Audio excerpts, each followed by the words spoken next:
Welcome back to the channel. In today's video, we jump right into some testimonial interviews for a personal training facility.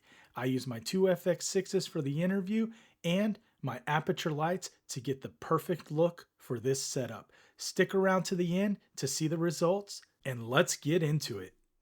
All right, guys, so we're back at a location that you've seen in a previous video on the channel. We did some interviews in this spot. It is a small personal training gym. One of the challenges that we face is actually right outside all these walls are soccer fields, basketball courts, and there's a lot of yelling and screaming happening. Last time we were able to combat that by using a little bit of post-production to get that noise out. So you may hear some screaming, whistling, and things like that happening. So from last time, we shot in this direction because we don't like the way the rest of the space looks. These white machines are a little distracting for me. So we're gonna shoot in the same direction as before. We do also have to combat windows and mirrors. So that's another challenge that we face. So we'll be shooting some testimonials, and then immediately after the testimonials, we'll be shooting some B-roll. So I'll have my FX6s for the interview setup, and then I will be shooting with the FX3 to get some of the B-roll. So I'm gonna get it set up. We have 1 hour to set everything up and get going. Thanks to Aputure for sponsoring this video. So this is our setup for today, our interview setup. We'll start from the back. We have a spotlight mount right here. This is an Aputure 300D Mark II with a 36-degree spotlight mount. It is shooting light into our background this way. And then we have our lights from above. If you could see there, we had to do cinefoil to block out the lights. They were similar to these, and we blocked them out to darken the area for our interview to have a little control. And we still had some spill from this one. We didn't want to darken the room too much, but we used an overhead 42 by 42 floppy. We didn't use the floppy part, but we're blocking out from overhead. And then we have an Amaran T2C with a 45-degree grid. You can't see the light now. When you get under it, it reveals itself, and that's what a grid does. Same with this grid. You could see the light right now, but when you get next to it enough, it cuts the light and avoids spill from happening into the space. We are using a 40 by 40 ultra bounce to give us our fill. The subject sits down in this space here, and I'm going to pull back again so you can see everything. The key light is an Aputure 600X with a Aputure 150 dome with grid and the 2.5 stop diffusion, giving us a big soft source when you sit down. Subject sits down in this world here, and you can see it's pretty dark back there. And what we're doing is we're providing enough light from our key source to overpower the overhead lights to make the room a little bit darker. If we move on to this area here, you can see we have our mic, which is a Sennheiser 416. And then I sit right here for the interviews, straight in front of the subject. We have our FX6 with a 50 millimeter f1.2 set to f2.8. Our second angle is an FX6 with an 85 set to f2.8. And those are the two camera angles. We have a Sumo here set up for me to monitor with. It took about 2 hours to set everything up. I didn't do it alone. I had the help of my wife. She helped me with the lighting, the cameras, and the audio.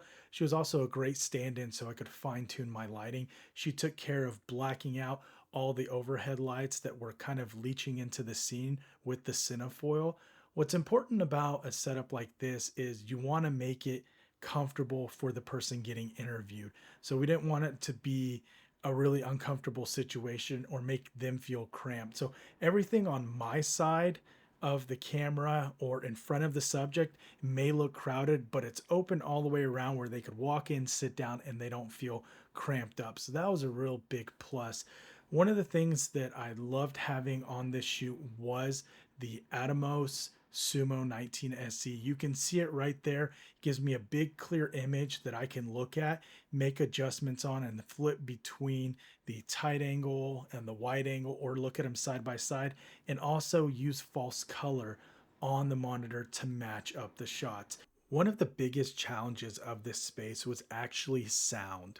Because this gym was located inside of another building that had activities going on all outside of it, you got a lot of noise just creeping in. So you wanted to make sure to get that microphone nice and close to the talent and be able to capture the best audio possible. So here's the audio before and after processing.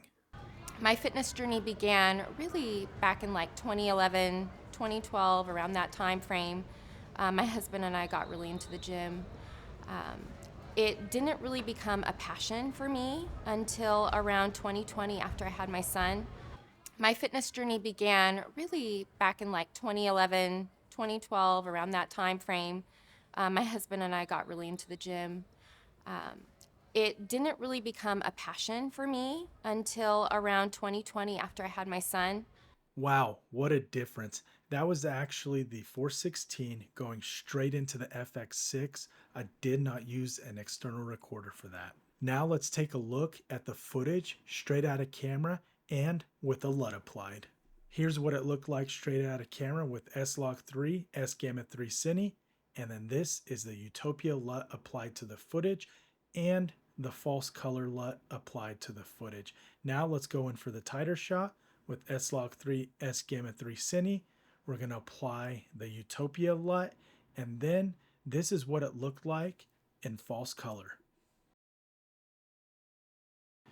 To get that darker background you just watched, I had to overpower the subject compared to the background, and that's why I had my 600X at 100%, and then I matched the light to the overheads at 3350 Kelvin. Now let's turn the lights on and off and show you how they all interact with the scene and the subject. I'll also apply the false color light so you can see levels. Let's get into it. All right, so you're just gonna look straight at me, and then I'm gonna run through some of the lights real quick. So we're gonna turn off all the lights, and this is what we look like with all the lights off. And then we are going to turn on our hair light. That's hair light on. We have our backlight on, adding a little bit of splash of light in the background. And then we have our key light coming on. And then what we're going to do is we're going to turn hair light and backlight on. And then here we go. And then hair light on and off, backlight on and off. Okay, you're good. All right. So you're just going to look straight at me. And then I'm going to run through some of the lights real quick. So we're going to turn off all the lights, and this is what we look like with all the lights off. And then we are going to turn on our hair light. That's hair light on. We have our backlight on, adding a little bit of splash of light in the background. And then we have our key light coming on. And then what we're going to do is we're going to turn hair light and backlight on. And then here we go. And then hair light on and off, backlight on and off. Okay, you're good. All right. So you're just going to look straight at me. And then I'm going to run through some of the lights real quick. So we're going to turn off all the lights, and this is what we look like with all the lights off. And then we are going to turn on our hair light. That's hair light on. We have our backlight on, adding a little bit of splash of light in the background. And then we have our key light coming on. And then what we're going to do is we're going to turn hair light and backlight on. And then here we go. And then hair light on and off. Backlight on and off. Okay, you're good. All right. So you're just going to look straight at me. And then I'm going to run through some of the lights real quick. So we're going to turn off all the lights, and this is what we look like with all the lights off. And then we are going to turn on our hair light. That's hair light on.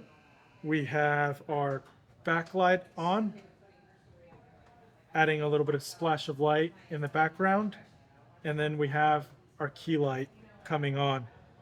And then what we're going to do is we're going to turn hair light and backlight on. And then here we go. And then hair light on and off. Backlight on and off. Okay, you're good. I know that's a lot of information to analyze in a short period of time, so feel free to scroll back, pause, and really look at what the lighting is doing to the subject and the background, and also compare it to the false color so you can see my ratios and how everything lands in the scene. I followed up each interview with some B-roll. I captured at 120 frames a second so I could slow it down on a 24 FPS timeline. I used my Sony FX3 with the 24-105 f4, and here are the results. If you want to see more detail about this, let me know in the comments. I was actually in this same space last year. If you follow the channel, you probably remember this video that you see right here, where I broke down the lighting of a similar setup in this same space.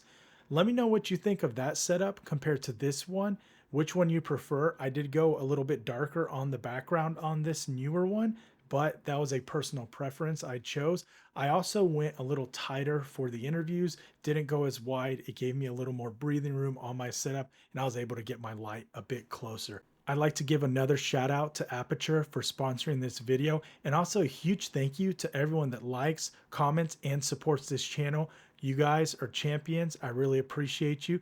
Thank you so much, and I'll see you on the next one.